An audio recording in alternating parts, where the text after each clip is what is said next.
Hello again, it's Noob, and just look at this really meaty Tokoz Mars padlock. It looks like it's plastic. I guess we're used to seeing some of these new plastic bodied closed shackle padlocks, but it is not. This is absolutely a really hard steel.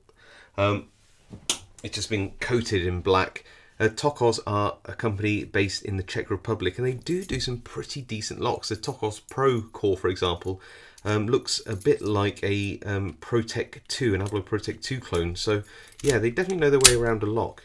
Yeah, and very powerful shackle spring, very thick. I think it's a 12mm hardened steel shackle. It's really meaty lock, and you can gut these, albeit probably not that easily. I've got it as far as getting the core out, but that's as far as I managed to do. I've not actually looked at the pins inside this. Anyway, let's have a go picking it, but first let's just talk about, there we go, let's just talk about that keyway. Can you see, I've got a pin there which is hasn't fully come down, there we go. Can you see how the warding is such that the pins rest on the warding? Let's get a little hook here on this side, but pass through the warding here and here, which means that, say this is a 25 thousandths hook, you're deflected away at any one point. And if you look at the bitting on the key, and here are the keys, you see it's actually quite an extreme bitting, with pin 1 being very high and pin, so it's a 1, 2, 3, 4, 5 pin lock. But if you look here, pin 4 is extremely high as well. So yeah, it's a really tough lock to navigate. It's also really heavy, as you'd expect from a lock which is just clad in all this hardened steel. So I'm going to actually put it in a vise. I'm going to put it in a vise for comfort, and then we'll pick it together. All right, back in a sec. Okay, so here we are in the vise. I have the keys here, and just appreciate that bitting for a minute. It's only 5 pins, but wow, that is pretty much extreme as they come for this type of lock. Works beautifully. The shackle won't pop open because it's in the vise, but when we take it out, if we pick it, it will pop. Got a couple of tensioners, one for top of the keyway, one for bottom of the keyway in case I want to swap over and do a bit of bottom of the keyway tensioning, like that. And a couple of hooks here. I have a medium hook, a little Southall Max medium hook, and Sparrow's Lunatic. Might start with the Lunatic. I just like the way it sort of feels in the lock, and then we'll move around and see what we can do. Okay, so nice bit of spring on that core. Going in with the Lunatic first. Starts at the back. Okay, pin 3.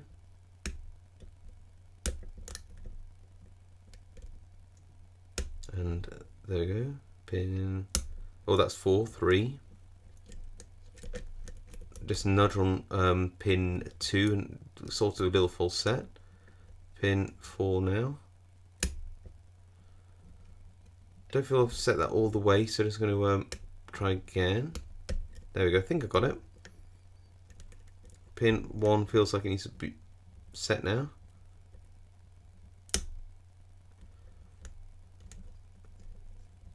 Hard to get onto that pin, so back to 3.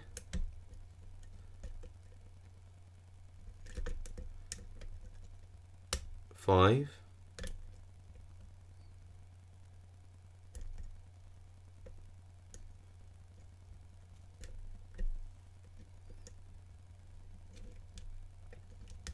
Nothing on 2 yet. That's 4. So now I believe we're back to pin 1, if I can get onto it.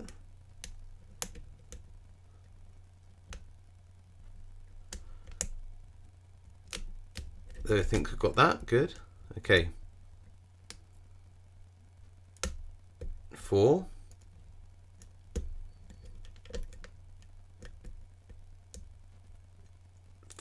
5. Oh, really deep falset. Gosh. Okay, so I'm going to use this thinner 25,000th hook. Let's try and get on top of those pins and just hit pin 4, and we are open. Now, as I said, this won't open until, let's move that out of the way. There we go, we do that. And the core actually locks up a little bit. I'm not sure we can get the key in to unlock it. I don't think so. We need to sort of disassemble it a bit first. Okay, this is where the fun starts. I've only disassembled it part way. I've not disassembled it all the way, so you'll be learning as much as I am, I think.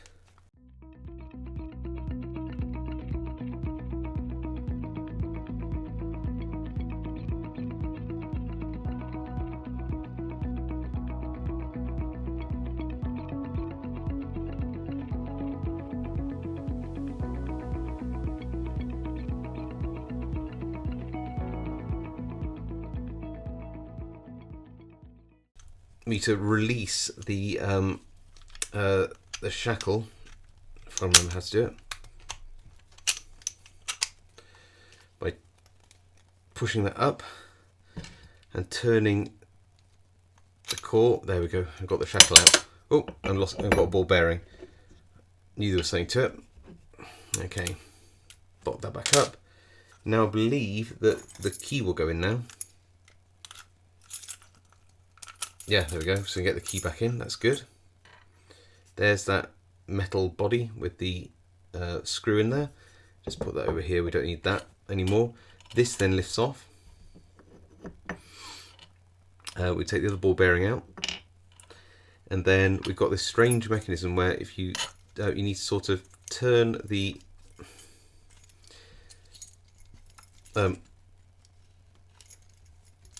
plug until we slide this out. I don't know what this is, sort of like a retaining thing, so just pop that there, and then once you've done that, you can wiggle the whole sort of cam assembly out, just about, somehow. There we go, and the spring, so take that off and put that to one side, and then we actually have the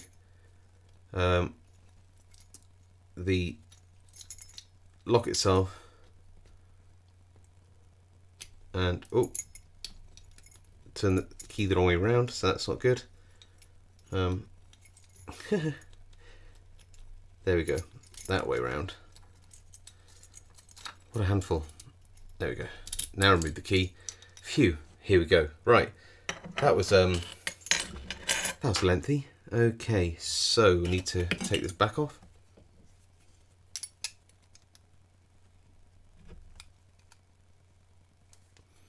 Oh, it's got little ears on, so I should be able to do it by prying, maybe.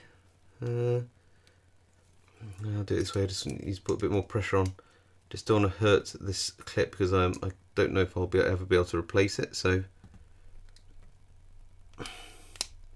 there we go. Whoever designed this incredible tool deserves a medal. Right, there we go. Okay, looking good so far. Where's the key? I predict a spool, I predict 4 spools and a standard pin in pin 1. That's my prediction. And I have a follower. There, that's quite a nice one. And I've got the key in there. I'm going to turn it that way a little bit. Pop in a shim. Pop the follower on. And hope for the best. Okay.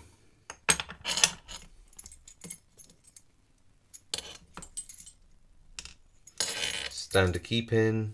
Standard key pin. Oh. So a standard key pin and some anti-drill. Where's my tweezers? Anti-drill bars.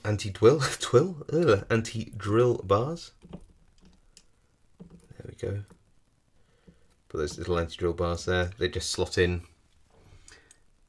down here to provide some protection against drilling, like that.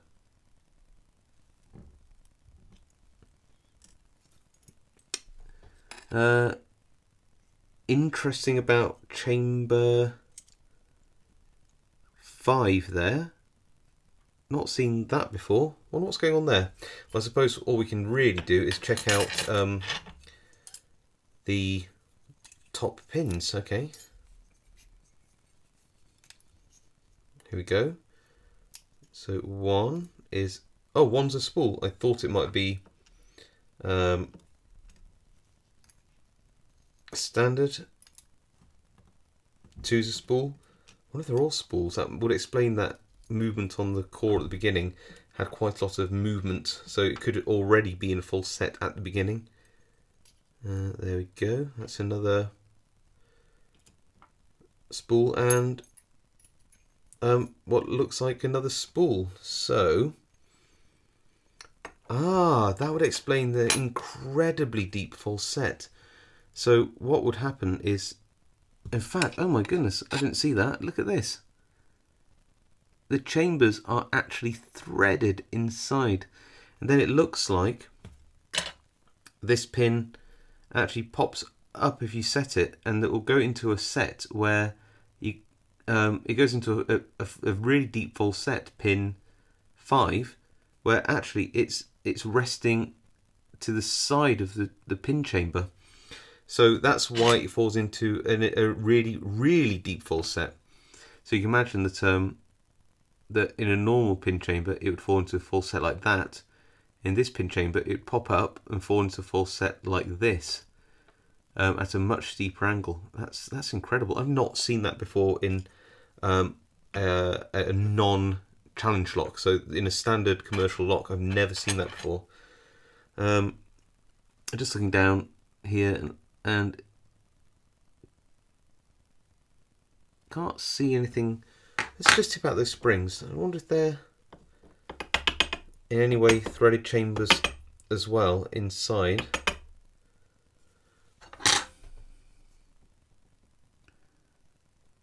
No, I don't know.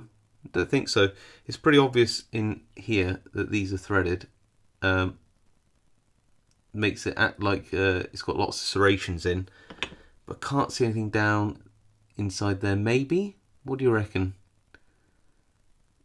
This looks like some milling marks on the inside rather than threading. But either way, that's a heck of a padlock, isn't it? For 5 pins, that offers, I reckon, some pretty good value for money. Although, to be honest, I don't know what it actually costs new. But yeah, wow, what a lock. Quite a long video, this one, but I thought it was really worth exploring this amazing padlock. And yeah, hope you enjoyed it. I'll see you all next time.